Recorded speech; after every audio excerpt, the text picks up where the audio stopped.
everybody. Welcome to the Mismanaged podcast, where I talk about different things related to toxicity in the workplace and how to overcome it, working with difficult bosses, appreciating good bosses, and how to be the kind of boss that everybody wants to work for. We're all about removing toxicity and straightening crowns. So if you have a tiara or a crown, slap it on. And we're going to get into a couple of stories this week. I appreciate you all being here, and I hope that we can continue to build this community and build strong, productive workplaces and workforces, and just have a place where everybody wants to go to work. That's crooked. Oh, well. All right. So this week, we're going to start with our work advice. This comes from Jealous-Paint 6995. Former colleague turned gossip queen. I had a former colleague turned friend who I recently found out was a gossip queen and user. That happens all the time. We worked together over 10 years ago. Not together, but same company. We reconnected about 4 years ago and both lost a loved one, so we bonded over our grief. I was having trouble with a boss at the time, and I would confide in her. Coincidentally, one of her good friends was good friends with my boss. She seemed trustworthy and promised not to say anything. Fast forward this past year, she was working for a company and asked if I was interested to come on as a freelancer. I needed work and decided to say yes. While working with her, I realized she was actually not good at her job. She gossiped about everyone she worked with. She would complain nonstop. It was so difficult to work with that I only lasted 1 month and then declined to extend. Then several months later, she had given notice and the company reached out to me to work with them again. She didn't know they reached out. I decided to take the job again because I needed money and she was soon on her exit. We overlapped about a week. When I came back, everyone was asking where I traveled to, and I was like, nowhere. Apparently, she told everyone I had quit because I was traveling. Shake my head. I confronted her and she said that is what I told her. I corrected her, thinking that I was thinking of traveling, but I wanted to enjoy some time off and didn't want to extend. Anyhow, now that she is gone, I'm learning she messed up a lot of stuff that I am now cleaning up.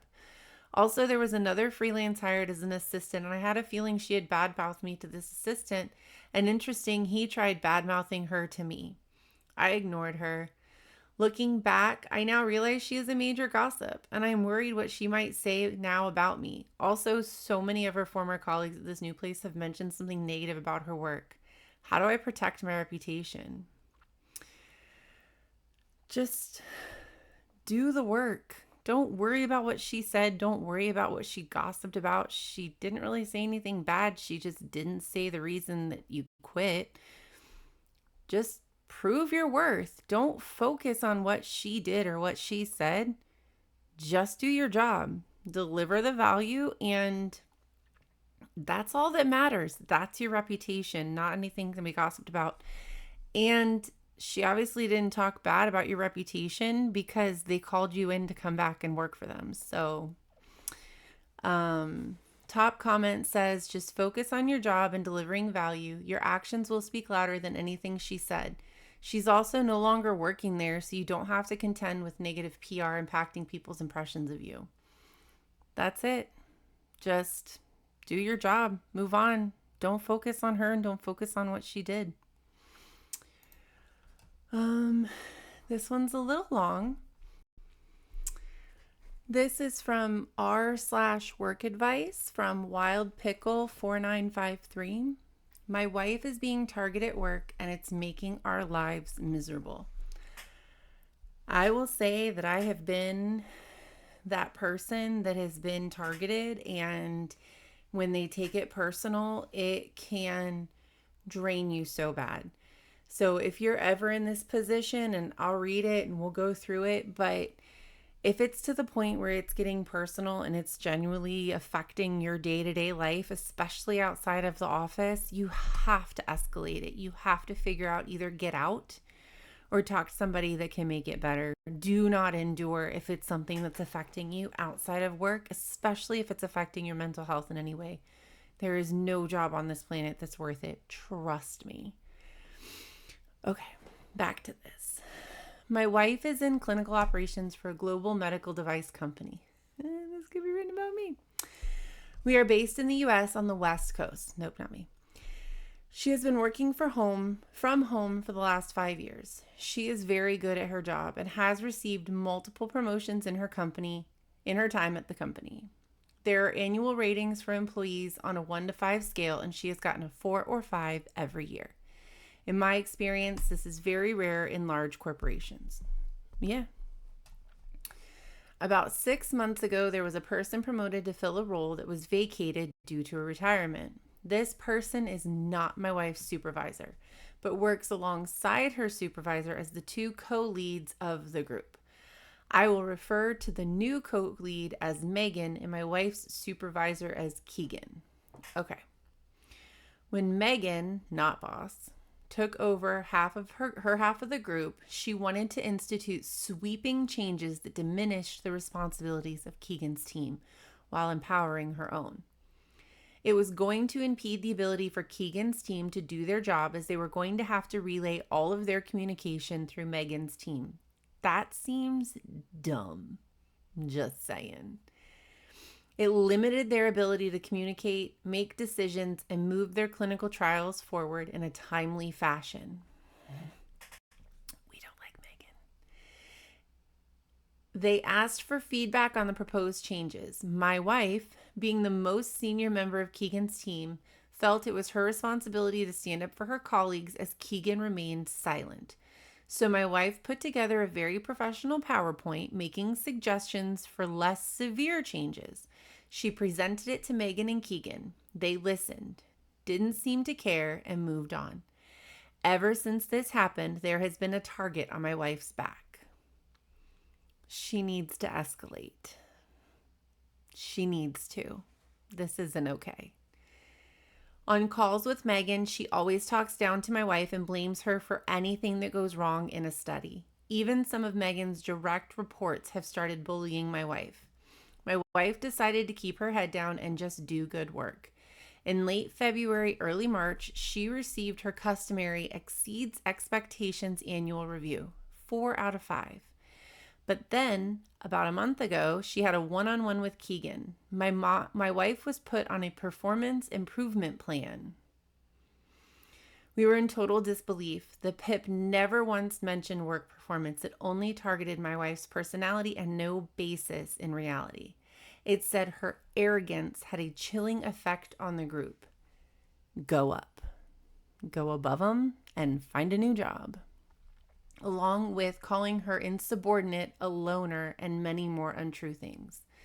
Since the PIP, things have been awful. My wife hasn't slept or eaten well since. She has worked most nights and weekends since then, having less time for me and our kids. I have done my best to pick up the slack, but the stress levels in the house have been rough.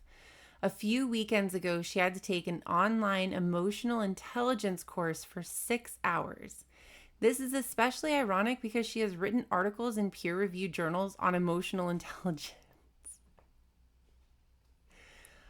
Oh, they are so threatened by her.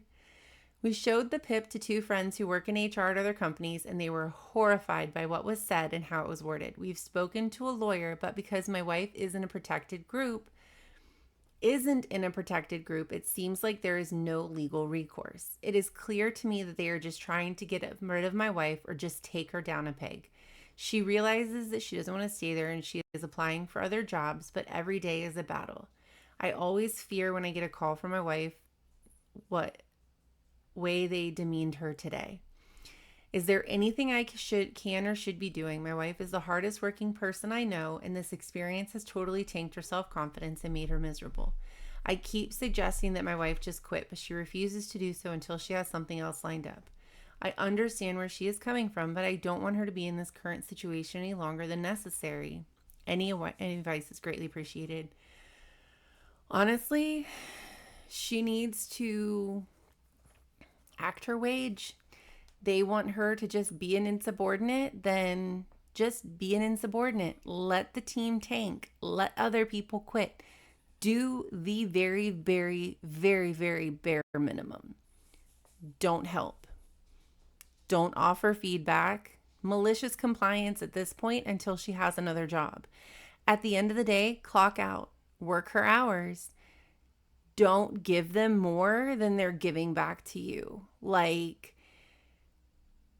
I can't explain to people that haven't lived it, but if you've lived in this toxicity where nothing you do is right and nothing but everything you do is right, but they're going to tell you it isn't. Anyways, it's gaslighting. They're threatened by her. Megan is threatened by her. Megan is the type of supervisor that I am working to counter against. I dealt with it in so many situations, and there are just people. There are, unfortunately, people who do not like to see other people in power. And sadly enough, it is usually women who don't want to see other women uplifted. Newsflash, folks, there's room for all of us at the top. Just scoot over a little bit. We can all get there. We don't have to tear each other down to get to the top. If the only way you can get to the top is stepping on somebody else, then you need to go build your own damn ladder. Okay? Sorry. She needs to mentally check out. She needs to limit her hours. She needs to stop working overtime. She needs to work her wage. She needs to do malicious compliance. They want everything to go through Megan's team. Let it go through Megan's team, because then when it all falls apart, it's Megan's team's fault. If they want the work, make them take the responsibility. Just give it to them. Let them do it. I've seen it time and time again. Oh, we can handle it. And then they're going to come to you. Get a paper trail. CC every email. Do whatever it takes to maintain your own sanity. Do not bow down to Megan. Don't give it to her. Move on. Anyways, top comment. Honestly, the best your wife can do is start looking for a new job. That's the only answer when management turns a blind eye. And I'm going to be honest, guys, if her directs are turning their eye, then the ones above it are turning their eyes. So at that point, it's toxic. So you either have to decide if it's worth the fight, if you think that you can break the barrier, or you maliciously comply and let the company fall apart. I mean, you can only do so much. So I say jump ship. If you guys don't need the money right now, if you're able to get by and you're able to handle the kids, to think of it as like a vacation, a leave of absence. She can spend more time with the kids. She can get herself back. I was laid off last year at the end of the year, and as awful as it was, the timing was fortuitous. I was able to spend extra time with my kids in the military when they were home on leave, and I got time with them, and we made the best of it. And then I started my new job in January, and it's amazing, and it's everything I needed it to be. But God knew I needed a few weeks. If you guys can handle it and you're not going to lose your house, then she can quit, because she'll find another job. She's got the experience. Sounds like she's got the information, or the job experience. She's got the knowledge. Like, she's a good egg. She's going to have to go to the next step. It's not going to fix it. I would definitely have a record with HR though. I wouldn't just let this go. Like, I would do an exit interview. I would give the reasons. I would show the PIP. I would document it, and at least raise that flag, right? Like, this is why I'm leaving, ABC. Because they at least need to be aware. Whatever they do with it, that's up to them. But you should at least let them know what is going on and what you're leaving them with. All right. So we'll do one last story for this week. This is going to come from r/work advice, Mobile Froyo 9904, missing manager. Okay. I'm kind of unsure right now of how to deal with this situation. To keep it kind of short, my manager, the controller, I'm an accountant, of our company, has been on and off taking time off for the stress he's been experiencing with his job and the demands. This time he's disappeared for a month and will not be back for month end to close the books, and may not ever be back. I've come to find out from another person in my department. I've had no one really tell me what's going on. We have a small department of 5, and it's just me and him who close. The other 3 do not help or do not do anything to close the books. I've been here 2 years. While I'm confident in the parts that I do, I'm not confident doing his part, which is more analytical, and he does the monthly reporting to upper management. I just post the monthly entries. I've only ever worked at this company in the industry side of accounting, so I don't feel comfortable doing things I've never done before on my own without my controller there to help and guide. I feel like I need to be shown things. I feel like my manager has also talked me up a lot, saying I do most of the close and that I do more and know more than I do. So it feels like they expect me to step in and do what he does. Upper management makes me feel like none of this is a big deal. I've expressed my concerns and anxiety over the issue, and they seem to brush it off. There are other controllers at other companies under our group I've been told I can reach out to for questions if I have any, but I've never met any of them, and I'm just unsure of the whole situation. I'm not really sure what to do. I feel like I can't do it on my own. And sure, I have those people I can reach out to, but I feel like my main support system is just gone and may not return. We have our year end in July, and we have always struggled hiring anyone in the accounting department because we are such a small town and don't offer a remote position. I'm scared I won't have a controller by then if my manager leaves. I don't know how to stop worrying myself sick about it. I'm anxious that I won't be able to do what's expected of me, and I'm anxious about doing 2 jobs and one that's outside my experience level. It makes it worse that I've watched all the anxiety and stress my manager deals with, and it feels like it's shifting over to me. I'm pretty sure he's so stressed because nobody else is. I'm going to be honest, I have worked directly hand in hand with owners of a company, and this is the one thing that they always have their hands in. If management's not worried, I feel like they felt like this is coming for a long time. The only thing you can do is reach out to the resources they've give you, reach out to the people that you know have the experience, and just ask. You can't meet a deadline if you don't know what you're doing. So speak up, stop being afraid, and make some phone calls. Hey, this is Joe Schmo over at ABC, and I need to be shown how to do this. Have somebody walk you through it.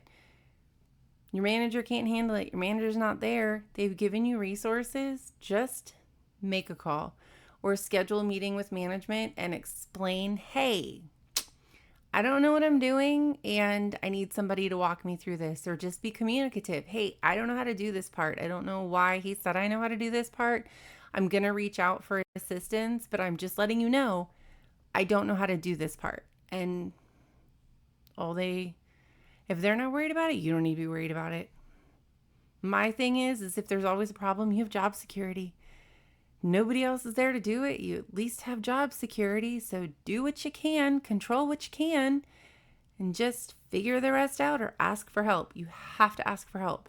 I'm assuming you're a grown up. Ask for help. Top comment. You need to schedule a meeting with your manager's boss to go over what the expectations are for managing monthly and annual close. That's a good deal.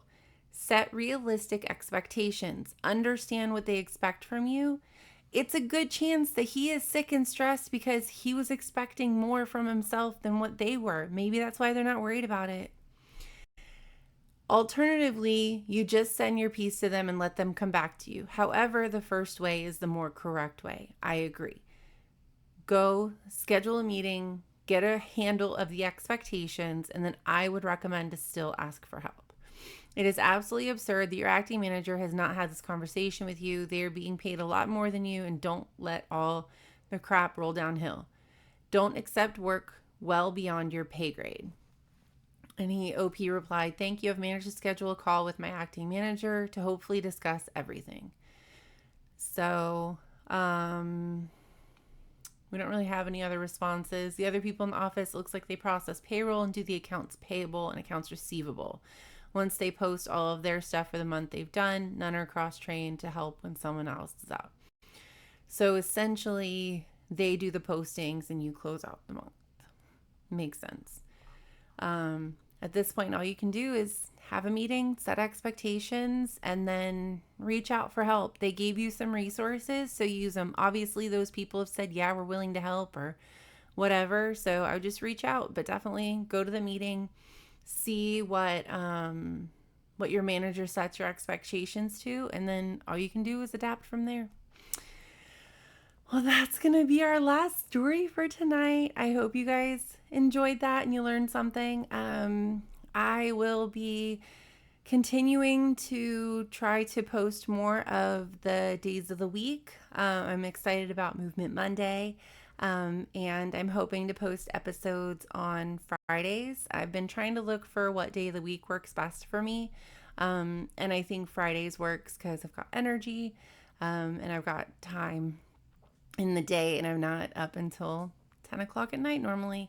So it just gives me a little bit more leverage. So Fridays are probably going to be our posting days, but while I build and grow the community, it'll fluctuate. So bear with me. If there's a day or time that you guys prefer, comment below. If there's any topics that you want me to discuss, definitely message me. You can reach out Mismanaged Podcast on Facebook or on the YouTube. I think you can send me a message. Still learning how that works. And yes, I just said the YouTube. My kids make fun of me for that all the time. But yeah, I'm excited to see how things go and how things grow. And if you guys ever need advice yourself, just comment below or send me a message and we can talk. All right. I appreciate you all and I hope you have a great day.